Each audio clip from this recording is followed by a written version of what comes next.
বিসমিল্লাহির রহমানির রহিম। আসসালামু আলাইকুম। হ্যালো বন্ধুরা, আপনারা সবাই কেমন আছেন? আশা করি আলহামদুলিল্লাহ ভালো আছেন। গার্মেন্টস গাইডলাইন বিডির পক্ষ থেকে আপনাদেরকে অভিনন্দন। আজকে আপনাদের মাঝে আমরা একটি নতুন টিউটোরিয়াল নিয়ে হাজির হলাম। আজকের টিউটোরিয়ালটা হলো মেকানিক্যাল ডিপার্টমেন্টের ব্রাদার NEXIO S-7250A মডেল নিয়ে আমরা আলোচনা করব, একটি প্রোগ্রাম নিয়ে। আজকের প্রোগ্রামটা হলো ওভারস্টিচ কীভাবে কন্ট্রোল করা হয় এই বিষয় নিয়ে, বিস্তারিত বিষয় নিয়ে আলোচনা করব। আমরা সরাসরি আপনাদের সুবিধার্থে মেকানিক্যাল ডিপার্টমেন্টে চলে যাচ্ছি। আজকে আমরা দেখাবো ব্রাদার NEXIO সিরিজের 7250A মডেলের ফরওয়ার্ড স্টিচ এবং রিভার্স স্টিচ এক সমান না হলে কি সমস্যা হয় এবং সেই সমস্যার সমাধান। তো প্রথমে বন্ধুরা আমরা ফরওয়ার্ড স্টিচ এবং রিভার্স স্টিচ সমান না হলে সেলাইয়ের সুইং কোয়ালিটি কেমন হবে সেই বিষয়টা আপনাদেরকে আগে দেখাই। আমরা যখন একটি কাপড় সেলাই করব, আমরা এখন কাপড় সেলাই করব। দেখুন, আমরা এখন ফরওয়ার্ড স্টিচ সেলাই করব। এখন আমরা ফরওয়ার্ডভাবে স্টিচিং করলাম।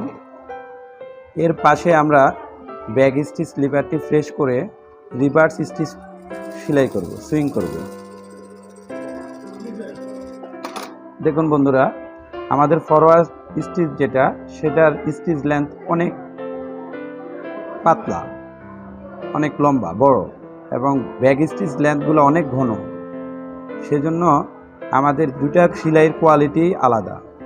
এখন আমরা আরও ভালো সহজভাবে যদি বোঝাতে চাই, দেখুন, আমরা মেশিনের প্রথম ব্যাক স্টিচ এবং শেষ ব্যাক স্টিচ যখন চালু করে কোনো একটি কাজ করব, তখন আমরা কি সমস্যায় পড়ি।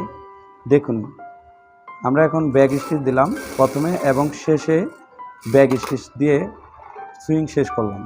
বন্ধুরা দেখুন, আমাদের ব্যাক স্টিচ শেষ হয়ে গেছে এখানে, কিন্তু ট্রিমিং হয়েছে সিঙ্গেল দুটি ওভার স্টিচ হয়ে তারপরে। ঠিক প্রথমেও দেখুন, ব্যাক স্টিচ হওয়ার আগে একটি সিঙ্গেল স্টিচ হয়েছে। তো বন্ধুরা, এটাকে আমরা গার্মেন্টসের ভাষায় ওভার স্টিচ বলি। তো ওভার স্টিচের আমাদের গার্মেন্টসের ক্ষেত্রে কোনোভাবে প্রযোজ্য নয়, এবং এই ওভার স্টিচ হলে অনেক সময় আমাদের বডি ড্যামেজ হয়ে যায়। সেই জন্য বন্ধুরা, এই সমস্যা হলে কিভাবে আমরা এর সমাধান করব, আজকে আমরা সেই সমাধান নিয়ে আলোচনা করব। এই সমাধান করার জন্য সর্বপ্রথমে আমরা একটা জিনিস চেক করে নেব। ব্রাদার NEXIO 7250A মডেলের যে রেগুলার স্টিচ লেন্থ রয়েছে, এখানে আমরা দেখতে পাচ্ছি মনিটরের বাম পাশে যে ভ্যালুটা, এটা হলো রেগুলার স্টিচ লেন্থ। এখানে রেগুলার স্টিচ লেন্থ দেওয়া আছে 3.50। এই মডেলের মেশিনে ব্যাক স্টিচ লেন্থও আলাদাভাবে সেট করা যায়। এখানে আমরা চেক করব যে রেগুলার স্টিচ লেন্থ এবং ব্যাক স্টিচ লেন্থ সমান আছে কিনা। সেটা চেক করার জন্য আমরা মনিটর রেডি অবস্থায় সিলেক্ট বাটনে চাপ দেব। সিলেক্ট বাটনে চাপ দেওয়ার পরে দেখুন বন্ধুরা, এখন বাম পাশে যেই ভ্যালুটা আছে 3.50, এটা হলো রেগুলার স্টিচ লেন্থ, এবং ডান পাশে যে ভ্যালুটা রয়েছে 3200, এটা হলো রেগুলার স্টিচ লেন্থের স্পিড। এই অবস্থায় বন্ধুরা, আমরা যখন রেডি বাটন প্রেস করব, তখন আমরা দেখতে পাচ্ছি বাম পাশে 3.50, এটা হলো ব্যাক স্টিচ লেন্থ, এবং ডান পাশে যে ভ্যালুটা রয়েছে এটা হলো ব্যাক স্টিচ স্পিড। বন্ধুরা, একটা জিনিস খেয়াল করে দেখুন, আমরা রেগুলার স্টিচ লেন্থও 3.50 পেয়েছি এবং ব্যাক স্টিচ লেন্থও 3.50 পেয়েছি, কিন্তু তবুও আমাদের স্টিচিংয়ের লেন্থ সুইংয়ের ক্ষেত্রে কম বেশি। তো যখন আমরা এখানে স্টিচ লেন্থ ঠিক থাকা অবস্থায়ও সুইংয়ের ক্ষেত্রে স্টিচ কম বেশি হবে বা এই ধরনের সমস্যায় পড়ব, তখন আমরা কিভাবে সমাধান করব। এটা সমাধান করার জন্য প্রথমে আমরা মেশিনের সুইচ বন্ধ করলাম। বন্ধ করে মেশিনের সিলেক্ট বাটন প্রেস করে মেশিন সুইচ অন করব। অন করার পরে আমরা মেমোরি সুইচ 200-তে যাব। এখানে ডাউন বাটন প্রেস করে মেমোরি সুইচ 200-তে যাব। 200 যাওয়ার পরে আমরা দেখব যে ডান পাশে যে ভ্যালুটা রয়েছে এখানে 135, এই ভ্যালুটা হলো 200 মেমোরি সুইচের ভ্যালু। এখানে আমরা জানি যে এখানে ভ্যালুটা থাকবে 90, এই জন্য ডাউন বাটন প্রেস করে আমরা এখানে ভ্যালু 90 করে দেব। বন্ধুরা, আমরা 90 করে ইন্টার বাটন প্রেস করে এই প্রোগ্রামটি সেভ করব। এখন আমরা মেমোরি সুইচ 201-এ যাব। 201-এ গিয়ে আমরা দেখতে পাচ্ছি এখানে ভ্যালু রয়েছে 67। এখানে আমরা জানি এই ভ্যালুটা হবে 100। আমরা আপ বাটন প্রেস করে এখানে ভ্যালু 100 করে দেব। 100 করে ইন্টার বাটন প্রেস করে এই প্রোগ্রামটা আমরা সেভ করে নেব।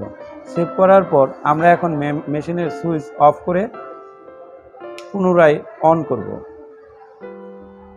অন করার পর মেশিন রেডি হওয়ার পরে আমরা এখন সুইং করব। সুইং করার পরে আমরা দেখব যে আমাদের সেই সমস্যাটা আছে কি না। দেখুন বন্ধুরা, আমরা এখন প্রথমে ব্যাক স্টিচ এবং পরে ব্যাক স্টিচ দিয়ে একটি সুইং করলাম।